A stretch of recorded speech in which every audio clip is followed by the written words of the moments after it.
Pedal চালিত এমন steamer দেখে পুরনো দিনের সিনেমার দৃশ্য মনে হতে পারে।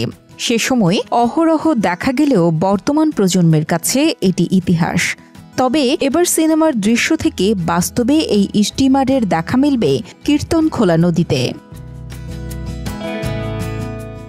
নদীর বুকে দাপিয়ে বেড়ানো ব্রিটিশ আমলের ঐতিহ্যবাহী প্যাডেল স্টিমারের এমন সাইরেন আবারও বাজবে কীর্তনখোলায়। প্যাডেল স্টিমার দক্ষিণাঞ্চলের নৌযানী শুধু নয়, নদীপথের প্রতীকও বটে। যাত্রী সংকট দেখিয়ে 2022 সালের শেষ দিকে বন্ধ করে দেওয়া হয়েছিল এই জাহাজ। কদমতলীর ঘাটে অলস পড়েছিল অস্ট্রিচ, মাসুদ, লেপচা আর টার্নের মতো জনপ্রিয় বাহনগুলো। এ অঞ্চলের মানুষের অনুভূতিতে মিশে থাকা জাহাজগুলো পুনরায় সচল করার ঘোষণা দিয়েছে নৌ পরিবহন মন্ত্রণালয়।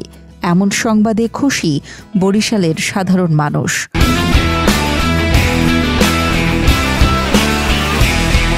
স্টিমার সার্ভিসটা বরিশাল, ঢাকা এমনকি খুলনা পর্যন্ত এটা একটা ঐতিহ্যবাহী পরিবহন ব্যবস্থা। আর শুধু স্টিমার না, বরিশালের যে লঞ্চের যে নৌ পরিবহনটা, এটাই একটা আসলে খুবই আরামদায়ক এবং অনেক নিরাপদ। এটি একটি ঐতিহ্য আমাদের বরিশালে, এটি আবার শুরু হচ্ছে।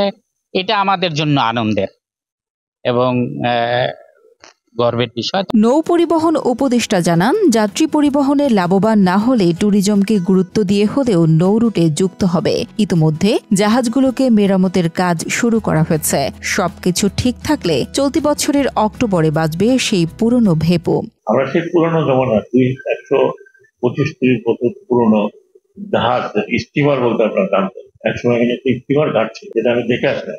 নতুন করে ওয়ার্ল্ড ব্যাংক একটা ঘাট তৈরি করতে আশা করি, যদি আল্লাহ আমাদের কপালে রাখে, অক্টোবরের মাঝামাঝি এই স্টিমার নিয়ে আমি বরিশালে। ব্রিটিশ সরকার 1884 সালে নদীপথে যুক্ত করে কয়লা চালিত স্টিমার।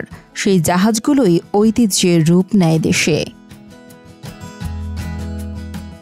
জিয়াউল করিম মিনারের পাঠানো তথ্য ও ভিডিও চিত্রে ডেস্ক রিপোর্ট, কালের কণ্ঠ।